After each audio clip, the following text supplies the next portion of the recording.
आज हम एक नया चैप्टर पढ़ने जा रहे हैं जो अध्याय 12 है, जिसमें खनिज पोषण मतलब मिनरल न्यूट्रिएंट्स के बारे में पढ़ेंगे। ठीक है, ये खनिज पोषण या मिनरल न्यूट्रिएंट जो होता है वो कहाँ से मिलता है। हमको पता है कि जड़ों के माध्यम से मिलता है। कहाँ से मिलता है? जड़ों के माध्यम से मिलता है। ठीक है, अब जड़ों के माध्यम से कैसे मिलेगा तो ये हमको ध्यान रखना है। ये मिट्टी के अंदर पाए जाते हैं। ठीक है, और जड़ जो होता है उसको अवशोषित करता है। तो इसका हम इंट्रोडक्शन देख लेते हैं क्या क्या होता है। कोई भी जो जीव जो होता है उसके लिए क्या चीज़ चाहिए? आश्चर्यजनक विभिन्नता देखने को मिलता है। चाहे वो एनिमल्स हो या प्लांट हो, सभी में अलग अलग क्या पाए जाते हैं? विभिन्नता पाए जाते हैं। क्या सब एक जैसे होते हैं? क्या नहीं होते हैं, सब अलग अलग पाए जाते हैं। तो इसके जो रासायनिक संगठन और उपपचयी जो अभिक्रियाएं होती हैं वो साधारणतः समान होती हैं। रासायनिक संगठन मतलब क्या हो जाएगा? जैसे कि अगर प्लांट में प्रोटीन पाया जा रहा है, किसमें? पौधों में प्रोटीन पाया जा रहा है, तो उसका जो रासायनिक संगठन होगा मतलब उसकी संरचना जो होगी वो कैसे होगा? समान होगा। किसके समान होगा? एनिमल्स के समान होगा। वैसे ही उपपचयी क्रियाएं किसको बोला जाता है? तो आप लोग श्वसन के बारे में जानते होंगे। श्वसन है और प्रजनन है। ठीक है, श्वसन है, प्रजनन है, प्रकाश संश्लेषण। तो ये प्रकाश संश्लेषण तो पौधे में होता है। प्रजनन और श्वसन जो होता है वो पौधे और जंतु दोनों में होता है। तो ये क्रियाएं भी क्या होते हैं? समान होते हैं। आगे हम देखते हैं, मानव सहित सभी आहरित पौधे एवं जंतु विषमपोषी होते हैं। मानव जानते होंगे, है ना? मानव तो सभी लोग जानते हैं, वो आहरित होते हैं। क्या उसमें नॉन ग्रीन होते हैं ना? नॉन ग्रीन मतलब क्या होता है? जिसमें प्रकाश संश्लेषण नहीं होता है। और पौधे जो होते हैं वो प्रकाश संश्लेषण होता है। जंतु जो होते हैं वो विषमपोषी होते हैं। हरे पौधे जो होते हैं क्या होते हैं? स्वपोषी होते हैं। ठीक है, और ये क्या करते हैं? अपना भोजन भी स्वयं बनाते हैं। और जो जंतु होता है वो अपना भोजन स्वयं न बनाकर किस पर निर्भर होता है? पौधों पर निर्भर होता है। ठीक है, आगे हम देखते हैं, इसमें अपना पोषण मृदा में खनिजों के रूप में उपस्थित अकार्बनिक पदार्थों से प्राप्त करते हैं। अब पौधे जो होता है ना, ध्यान रखना, पौधे जो होता है वो क्या करता है? मृदा में क्या प्राप्त होता है? क्या मिलता है? खनिज लवण मिलता है या प्राप्त होता है। उन्हीं को ये क्या करता है? जड़ों के माध्यम से अवशोषित करता है। क्या करेगा? अवशोषित करेगा, और अवशोषित करने के बाद तब जाके उसको क्या मिलेगा? पौधों को पोषण मिलता है। क्या मिलता है? पोषण मिलता है। ठीक, अब उसमें हम देखते हैं जो खनिज तत्व या लवण तत्व ये क्या कहलाते हैं? जो क्या होते हैं? मृदा में जो खनिज के रूप में उपस्थित होते हैं, जो अकार्बनिक पदार्थ उपस्थित होते हैं उसको खनिज तत्व भी बोला जाता है, लवण तत्व भी बोला जाता है, खनिज पोषण भी बोला जाता है, साथ में बोला जाता है खनिज पोषण। ये सब ये कहलाता है। अब हम देखते हैं तो पृथ्वी में कितना पाया जाता है? तत्व कितने होते हैं? 90%, 92 तत्व पाए जाते हैं, जिसमें से क्या किया जाता है? 60 तत्व जो होते हैं वो जैविक पदार्थों के संगठन में क्या लेता है? भाग लेता है। 60, ठीक है, 60 जो होते हैं, 60 तत्व ऐसे हैं जो क्या करता है? जैविक पदार्थ जो होते हैं ना, जैविक पदार्थ के संगठन में भाग लेता है। प्रोटीन के संगठन है, अमीनो एसिड के संगठन है, कार्बोहाइड्रेट के संगठन है। ठीक है, इन सब में क्या करते हैं? विटामिन का संगठन, इंसुलिन का संगठन, इन सब में ये क्या करता है? पार्टिसिपेट करता है। आगे हम देखते हैं कि पौधों की जो वृद्धि होती है और विकास होता है उसके लिए भी क्या चाहिए होता है? खनिज लवण की आवश्यकता होती है। ध्यान रखना, पौधों की जो वृद्धि होगा, विकास होगा, उसके लिए भी क्या चाहिए होगा? खनिज तत्व अति आवश्यक होते हैं। लेकिन ये तत्व पौधे के द्वारा उसी रूप में अवशोषित नहीं किए जाते हैं। कैसे अवशोषित नहीं किए जाते हैं?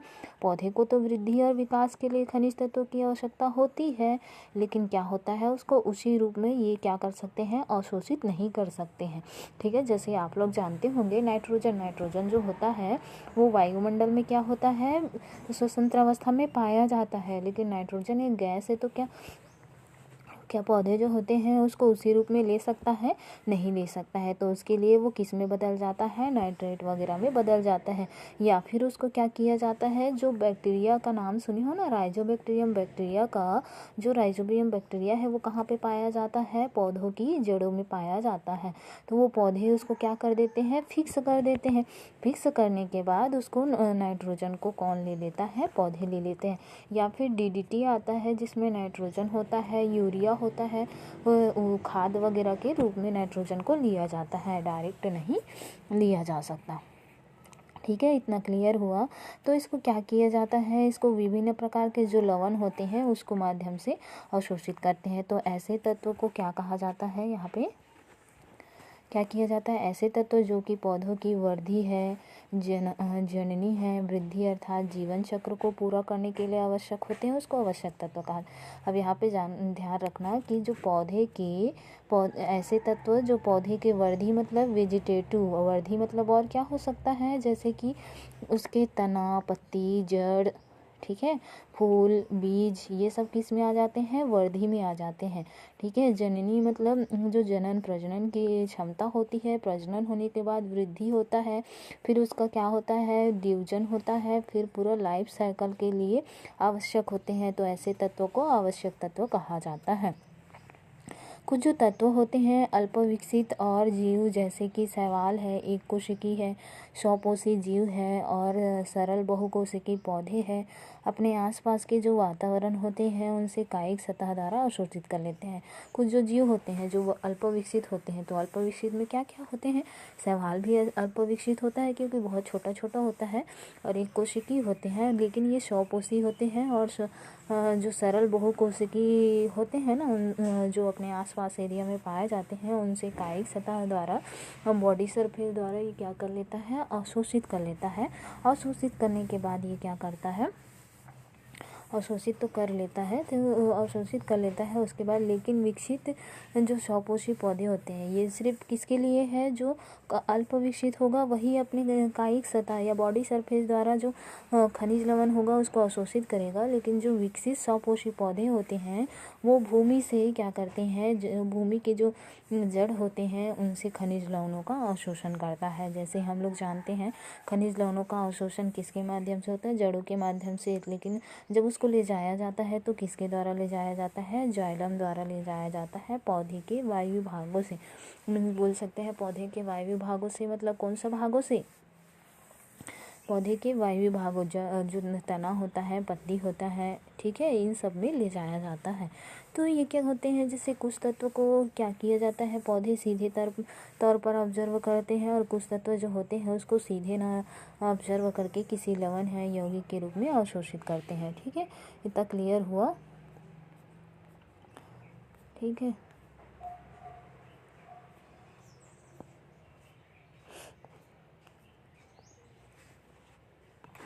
तो जैसे क्या होता है, जैसे ये अवशोषित किया जाता है तो मृदा में जो उपस्थित होते हैं यौगिक है, खनिज तत्व है, लवणों का पौधों द्वारा ले लिया जाता है। ठीक है, किसके द्वारा लिया जाता है? मृदा में जो भी यौगिक बनेंगे, खनिज तत्व रहेंगे या लवण रहेंगे, वो पौधे अपने जड़ द्वारा अवशोषित कर लिया जाता है। फिर उसके बाद क्या होता है? खनिज पोषण या लवण पोषण तथा इसमें जो भी प्रयुक्त होते हैं वो क्या करते हैं? पौधे की अपचयी प्रक्रिया से संबंधित होते हैं, उसको खनिज पोषण कहा जाता है। अनिवार्य खनिज तत्व देख लेते हैं। अनिवार्य खनिज तत्व क्या होता है? तो अनिवार्य पोषक तत्व वे तत्व होते हैं जो बिना अनिवार्य पोषक तत्व कौन सा होते हैं? जब तक ये पौधे नहीं रहेंगे तो ये पौधे जो होता है, ये जो तत्व होते हैं या पोषक तत्व होते हैं, यदि इनकी उपस्थिति नहीं रहेगी तो उसका जीवन चक्र पूर्ण नहीं हो सकता है।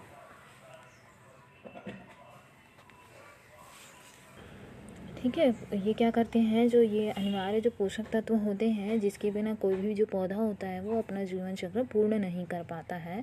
और पौधे जैसे खनिज पोषकों के तार्किक अध्ययन के आधार आरंभ होता है, तो उसका जो श्रेय जो जाता है वुडवार्ड को जाता है, 1699 को जाता है। इन्होंने सबसे पहले क्या किए थे? यहाँ रेखांकित किया गया था कि जो वर्षा का जो जल होता है, वर्षा का जल की अपेक्षा कीचड़ युक्त जल में आसानी से वृद्धि करते हैं। जैसे कि पौधे जो होते हैं वो वर्षा का जल में उतना वृद्धि नहीं कर पाते हैं जितना वृद्धि वो कीचड़ युक्त जल में आसानी से वृद्धि कर देते हैं, क्योंकि कीचड़ युक्त जल में क्या होता है, लवण की मात्रा बहुत ज़्यादा होती है, खनिज की मात्रा ज़्यादा होती है, जबकि जो जल होता है उसमें खनिज की मात्रा कम होती है, जिसकी वजह से ये क्या करते हैं, उसको आसानी से कीचड़ युक्त जल में वृद्धि करते हैं, क्योंकि वहाँ पे खनिज लवण की मात्रा अधिक होती है।